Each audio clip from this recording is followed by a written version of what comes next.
Hi guys, welcome to a new day, to a new vlog, and welcome to my channel Nishad Chandra Project.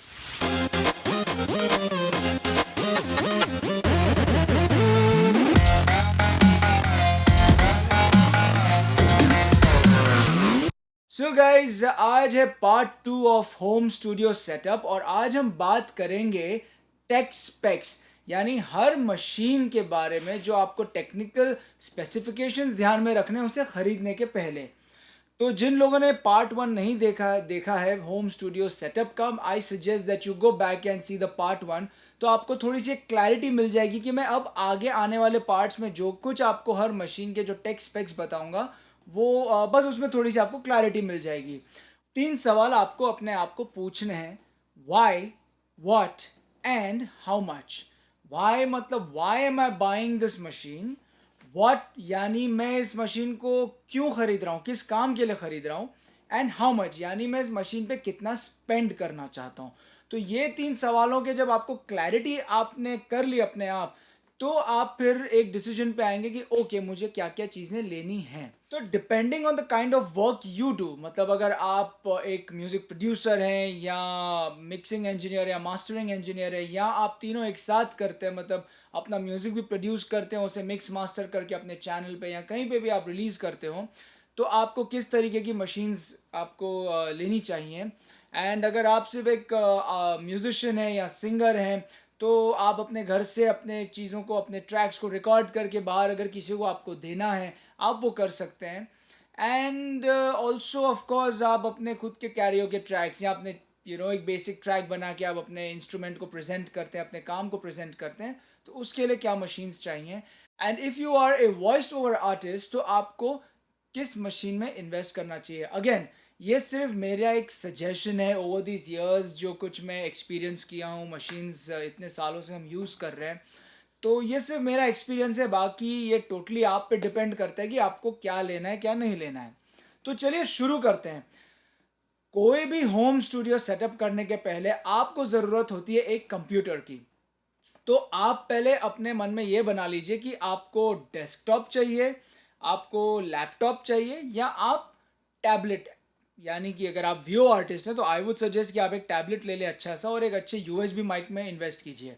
तो ये पहले आप clarity एक कर लीजिए कि आप डेस्कटॉप खरीदना चाहते हैं या लैपटॉप खरीदना चाहते हैं। ये जब आपको एक क्लैरिटी मिल जाएगी कि okay I want to get a desktop या I want to get a laptop, उसके बाद आप ये एक डिसाइड कीजिए, एक डिसीजन पे आइए कि आप किस ऑपरेटिंग सिस्टम पे काम करना चाहते हैं। ऑपरेटिंग सिस्टम यानी OS X या विंडोज। नाउ OS X वो सिर्फ एप्पल का एक ऑपरेटिंग सिस्टम है जो सिर्फ एप्पल मशीन्स में यूज होता है।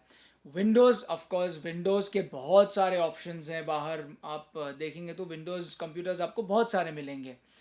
तो जब ये आपका डिसाइड हो गया कि आप डेस्कटॉप या लैपटॉप में काम करना चाह रहे हैं, उसके बाद आपका ऑपरेटिंग सिस्टम प्लेटफॉर्म किस पे आप काम करना चाह रहे हैं वो हो गया। तो ये 2 चीज़ें अगर आपकी डिसाइड हो जाती हैं, तो थर्ड चीज़ एक और आपको जो डिसाइड करनी है वो ये है कि आप किस DAW में काम करना चाहते हैं, मतलब डिजिटल ऑडियो वर्क स्टेशन। इसे और सिंप्लीफाई करूं यानी किस प्रोग्रामिंग सॉफ्टवेयर में आप प्रोग्रामिंग करना चाह रहे हैं, या मिक्सिंग करना चाह रहे हैं, या मास्टरिंग करना चाह रहे हैं, या आपके म्यूजिक को आप रिकॉर्ड करना चाह रहे हैं, या वॉइस को रिकॉर्ड करना चाह रहे हैं। तो काफ़ी सारे ऐसे DAWs हैं जो विंडोज़ और OS X दोनों के साथ कंपैटिबल हैं। कुछ जो हैं वो सिर्फ डेडिकेटेड OS X के साथ कंपैटिबल हैं। तो ये थोड़ी सी रिसर्च आपको करनी है और एक डिसीजन पे आना है कि okay this is the DAW I want to work on. तो ये 3 चीज़ें क्लैरिफाई हो गई आपकी। उसके बाद अब मैं आपको बताता हूं कि आपको किन चीज़ों का ध्यान रखना है। अब आते हैं हम टेक स्पेक्स, कि हमें किन चीज़ों का ध्यान रखना है मशीन में इन्वेस्ट करने के पहले। तो अगर आप OS X पे काम करना चाहते हैं, तो आप ऑफ कोर्स कोई भी एप्पल मशीन्स पे काम कर सकते हैं। Apple machines are fantastic to work on. मैं खुद एप्पल मशीन्स में काम कर रहा हूँ काफ़ी सालों से, बहुत सालों से। मेरे पास अभी यहाँ पर मेरे इस म्यूज़िक रूम में 2 मशीन्स हैं, एक मैक मिनी है और एक आई मैक है। तो दोनों ही तगड़े मशीन्स हैं। आई मैक में मैं अपने मेन प्रोग्रामिंग और काफ़ी सारी दूसरी चीज़ें करता हूँ, और जो मैक मिनी है उसमें ये वीडियोस एडिट करता हूँ, मिक्सिंग मास्टरिंग भी उसमें करता हूँ, उसमें हमारे लाइसेंस प्रो टूल्स है, वो सारी चीज़ें हैं। तो depends on the kind of work I do, I keep switching machines. और तो एप्पल मशीन्स में आपको, या कोई भी आप कंप्यूटर खरीदें, आप सबसे पहले ये देखें कि बेसिक 8 GB रैम यानी गीगाबाइट्स, 8 GB का आपका रैम मेमोरी हो, रैंडम एक्सेस मेमोरी आपकी 8 GB की होनी ही चाहिए। अगर नहीं है, अगर आप वो 8 GB की मशीन, ठीक है, थोड़ी सी एक्सपेंसिव हो जाती है, तो आप 4 GB भी ले सकते हैं। इट्स नॉट दैट कि आप 4 GB में काम नहीं कर सकते हैं, बस ये होता है कि जैसे आपका काम बढ़ेगा, आप ज़्यादा हैवी फाइल्स जब करना शुरू करेंगे अपने DAW में या किसी में भी, तो थोड़ा सा CPU पे लोड ज़्यादा होगा और मशीन थोड़ी सी स्लो हो जाएगी, बस उसके अलावा और कुछ नहीं। लेकिन of course everybody wants a fast machine to work on, response fast रहना चाहिए और थोड़ा सा CPU जो है वो लोड भी ले सके, उतना तो रैम मेमोरी आपको चाहिए। तो I would suggest an 8 GB RAM memory for specially music producers, mixing and mastering engineers. If you are just a musician or a singer who wants to record their voice or instrument on some tracks or IT tracks पे आप सिर्फ अपने instrument को या voice को record करके आप उन्हें YouTube पे या कहीं पे भी अपने channel पे या उन voices को आप अपने music composer को भेजना चाह रहे हो, तो 4 GB RAM is more than enough for you. You're perfectly fine with a 4 GB RAM machine. उसके बाद आता है आपका internal hard disk. तो इंटरनल हार्ड डिस्क आपको क्या ध्यान रखना है कि मिनिमम से मिनिमम 1 TB तो हो, क्योंकि इसमें आप अपना DAW इंस्टॉल करेंगे, उसके एप्लीकेशंस इंस्टॉल करेंगे, अदर एप्लीकेशन इंस्टॉल होगी, तो उसके लिए क्या थोड़ा सा आपको स्पेस चाहिए, उस डिस्क को भी थोड़ा सा ब्रीदिंग स्पेस चाहिए। इफ़ नॉट 512 GB के तो मिलते ही मिलते हैं, वो इंटरनल हार्ड ड्राइव्स मिलते ही मिलते हैं, बट प्रेफरेबल ये रहेगा कि एटलीस्ट 1 TB हो। उसके बाद आप ध्यान रखें कि 2.4 GHz के ऊपर की वो मशीन हो, प्रोसेसिंग उसका जो स्पीड है वो 2.4 GHz के ऊपर हो। आप अगर मैक लेते हैं यानी एप्पल मशीन्स लेते हैं, तो बहुत लोग ये होता है कि यार एप्पल मशीन्स बहुत एक्सपेंसिव हैं, you know, I understand, but जैसे कि अगर आप मैक मिनी लें, जैसे कि मैंने लिया, ये नया जो मैक मिनी है M1 चिप के साथ, ये बहुत तगड़ी मशीन है। मेरे बहुत सारे बॉलीवुड में प्रोफेशनल फ्रेंड्स इसे यूज़ करते हैं प्रोग्रामिंग करने के लिए। It's a fantastic machine to work on, तो आप इस पर डेफिनेटली इन्वेस्ट कर सकते हैं। अगर आपका बजट अच्छा है तो आप iMac ले लीजिए या मैकबुक प्रो ले लीजिए, और बहुत ज़्यादा अच्छा है तो आप मैक प्रो लीजिए, जैसे कि मेरे स्टूडियो में जो है वो मैक प्रो भी है मेरे पास। I would suggest not to buy a MacBook Air, क्योंकि वो एक रिक्रिएशनल मशीन है इंटरनेट ब्राउजिंग के लिए, अपना छोटा मोटा काम करने के लिए एंड ऑल। तो अगर आप प्रोफेशनल काम करना चाह रहे हो तो MacBook Air is not the right machine for you. Okay, so 4 या 8 GB preferable, 8 GB RAM, if not 4 GB RAM. फिर हमारे हार्ड डिस्क पे 1 TB हार्ड डिस्क मिनिमम, अगर नहीं हुआ तो 512 GB is fine, it's okay. उसके बाद मैंने आपको बताया था processing speed 2.4 GHz and upwards. जो एप्पल मशीन्स हैं वो बहुत तगड़ी गीगाहर्ट्ज स्पीड्स देती हैं। ऑफकोर्स जो नए विंडोज़ बेस्ड मशीन्स हैं वो भी बहुत अच्छा प्रोसेसिंग स्पीड देते हैं। So remember 2.4 GHz and upwards. Okay, एक चीज़ आपको शायद कंफ्यूज करे लेने के टाइम, जब आप कोई भी मशीन ले तो उसमें ग्राफिक कार्ड या टर्बो बूस्ट, ये सारी चीज़ें आप लोगों के काम की नहीं है। अगर आप ग्राफिक का काम करते हैं, वीडियो एडिटिंग और का, तो of course you have to go with a very good graphic card. And आप ज़्यादातर अगर इंटरनेट पे हैं और इंटरनेट रिलेटेड कुछ काम करते हैं तो ऑफकोर्स वो टर्बो बूस्ट वहाँ पे काम आता है। But for people like music producers, mixing engineers, mastering engineers, singers, VO artists, musicians, turbo boost and graphic card is fine. You can do away with वो, फिर जो आपके मशीन के साथ मिलता है, you can work with that. So वो इतना ज़्यादा हमारे लिए उतना इंपॉर्टेंट नहीं है for the people that I have listed. Okay, यहाँ पे एक दूसरा एस्पेक्ट ये है कि बहुत सारे लोग ये चाहते हैं कि हम एप्पल मशीन पे काम करें, लेकिन बिकॉज ऑफ द एक्सपेंस आप नया मशीन में शायद इन्वेस्ट ना कर पाते हो। तो I recommend that if you buy, अगर आप एक सेकेंड हैंड एप्पल मशीन खरीदते हैं, वो 2017 एंड अपवर्ड्स की हो, मतलब 2017 साल के ऊपर हो, 2017 के पीछे की ना हो। क्योंकि क्या होता है कि अभी जितने भी नए सॉफ्टवेयर यानी ऑडियो यूनिट्स, प्लगइन्स, जो भी प्रोसेसिंग प्लगइन्स और ये सारी चीज़ें आई हैं, वो नए अपडेट्स के साथ आए हैं जो नए मशीन्स को कंपैटिबल हों।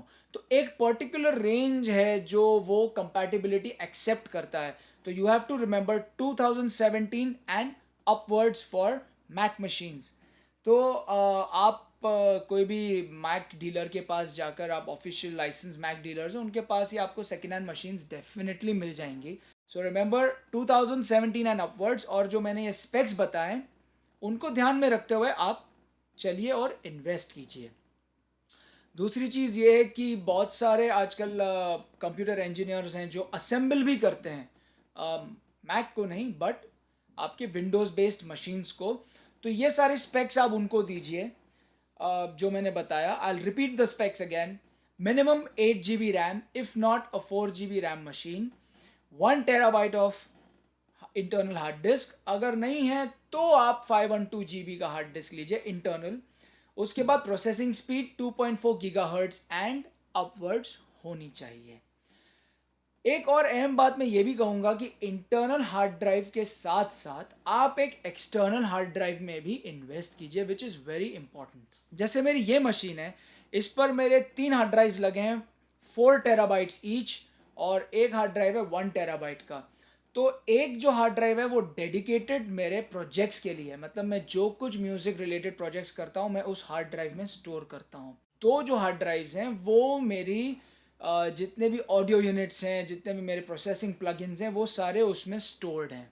और एक जो हार्ड ड्राइव है वो एज अ बैकअप है, यानी कुछ इंपॉर्टेंट सेशंस जो मुझे सेव करने हैं फॉर फ्यूचर रेफरेंसेस, मैं उन्हें उस बैकअप में लेके रखता हूँ. वो 1 TB की है. But of course I mean शुरू में आई अंडरस्टैंड कि आप लोग इतना सारा कुछ इन्वेस्ट एक साथ नहीं होगा, बट अगर हो सके तो एटलीस्ट 1 TB का एक हार्ड डिस्क एक्सटर्नल आप प्लीज़ खरीदें और अपने मशीन के साथ कनेक्ट कीजिए, और जितने भी आप प्रोजेक्ट्स करते हैं वो उस हार्ड ड्राइव में सेव कीजिए.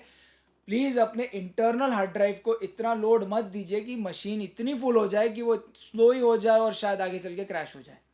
सो don't do that. Segregate your work, learn to segregate your things. तो इंटरनल ड्राइव जो है आपके DAWs, आपके एप्लीकेशंस, बाकी सारी चीज़ें रखिए, और एक्सटर्नल ड्राइव में आप स्टोर कीजिए आपके प्रोजेक्ट्स को. Remember this. तो ये थी कंप्यूटर की टेक स्पेक्स जो आपको ध्यान में रखनी है. मैंने आपको ये भी बताया कि अगर आप यूज सेकंड हैंड अगर आप एप्पल खरीदें तो कैसे खरीदें, क्या खरीदें, कहाँ से खरीदें. ओके गाइस, तो एक और चीज़ मैं आपको जाते जाते ये भी कहना चाहूँगा कि आप जो भी कंप्यूटर खरीदें या कोई भी मशीन खरीदें, आप एक चीज़ और ध्यान रखें कि उस कंपनी का आफ्टर सेल्स, यानी खरीदने के बाद उसका जो आपको सर्विस मिलता है वो कितना अच्छा है, और आप जिस शहर में या जिस एरिया में रहते हैं क्या वो सर्विस आपके जगह में अवेलेबल है या नहीं है. This is very important. Okay, after sales में हम ज़्यादातर इग्नोर कर लेते हैं चीज़ें, बट ये बहुत इंपॉर्टेंट है कि आपको आफ्टर सेल्स उसका मिले, वारंटी अच्छे से मिले. ये सारी चीज़ें बहुत मायने रखती हैं. तो whenever you buy a machine, invest in a machine, आप ये भी ध्यान रखिए कि आफ्टर सेल सर्विस उसकी अच्छी हो. मैक अगर आप ले रहे हैं, एप्पल ले रहे हैं, तो आप देखिए अगर आप किसी लाइसेंस्ड एप्पल डीलर से लेते हैं तो ऑफकोर्स आपको एनीवे वो लाइसेंस और उसका आफ्टर सेल सर्विस और गारंटी सब मिल जाती हैं. अगर आप विंडोज़ बेस्ड मशीन्स ले रहे हैं तो आप जिस दुकान से ले रहे हैं तो उनसे पूछिए कि भाई इसका आफ्टर सेल्स सेंटर्स कहाँ पे आपके एरिया के आसपास है, नहीं है. तो ये सारी चीज़ें आपको ध्यान में रखनी है बिफोर यू बाय थिंग्स. मैं आपको जाते जाते एक फिर से रन डाउन देता हूँ चीज़ों की कि आपको क्या चीज़ें ध्यान में रखनी है मशीन्स में आपके इन्वेस्ट करने से पहले. तो अगर आप एप्पल मशीन खरीदें या विंडोज़ बेस्ड मशीन्स खरीदें, 8 GB रैम मिनिमम आप ध्यान में रखें. 8 GB रैम आपको चाहिए ही चाहिए.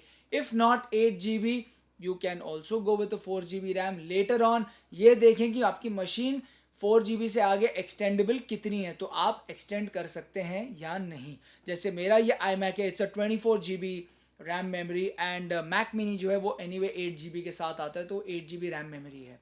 तो ये ध्यान रखिए कि अगर आप 4 GB लेते हैं या 8 GB भी लेते हैं तो आगे वो आप कितना, वो मशीन एक्सटेंडेबल आपको रैम मेमोरी देती है. उसके बाद internal hard drive at least 1 TB, if not then you come down to 512 GB. उसके बाद आपका processing speed has to be 2.4 GHz and upwards. And आपको एक एक्सटर्नल हार्ड ड्राइव में इन्वेस्ट करना है. ठीक है, अगर आप 1 TB नहीं लेना चाह रहे हैं शुरू में तो आप उससे कम ले लीजिए, लेकिन एक एक्सटर्नल हार्ड ड्राइव लीजिए जो आपका डेडिकेटेड प्रोजेक्ट्स के लिए आप वो रखें. ठीक है. Last but not the least, service. Post sale service का ध्यान रखिए, बहुत ध्यान रखिए कि आप जो मशीन खरीद रहे हैं, जिस ब्रांड के साथ, जिस ब्रांड में आप इन्वेस्ट कर रहे हैं, उस ब्रांड का आपको पोस्ट सेल सर्विस कितना अच्छा है और कितने नज़दीक है आपके एरिया के। तो ये सारी चीज़ें गाइस ध्यान में रखें और मशीन में इन्वेस्ट कीजिए। Keep doing good work, follow and subscribe to my channel और मिलते हैं पार्ट 3 में, जहां पे मैं आपको टेक स्पेक्स दूंगा, ऑडियो इंटरफेस यानी साउंड कार्ड के बारे में थोड़ी सी जानकारी जो आप इन्वेस्ट करने के पहले ध्यान में रखें। See you guys very soon part 3 में, और वेल लगे रहिए।